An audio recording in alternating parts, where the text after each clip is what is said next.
time to wake up, black people. They showing you. They have put a line in the sand. Pick your side. Now you able to pick your side. They showing you. Black History Month, they released the blackface sweater. Ain't this some shit? And people like, oh man, this country, man, this is a European company, this French company. You should know what French did. Do your homework.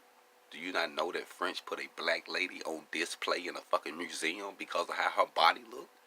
They fucking dissected this woman like she was an animal and displayed her so that they can see.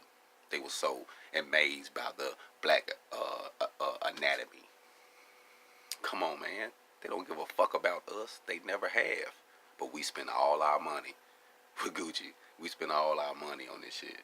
I hope you buying knockoff shit. At least if you buying knockoff shit, I can salute you a little bit because I know you paid 75% fucking cheaper than that bullshit that you would have got from the store. Still, cut that shit out, bro. Wear your own brands. Sport some t-shirts. There's a lot of black people out here with some dope brands that you can wear that's nice. But if it don't have the white privilege on it, you feel like you ain't clean, you feel like you ain't dripped up or something, come on, man. It's time to wake up, folks. Black fingers.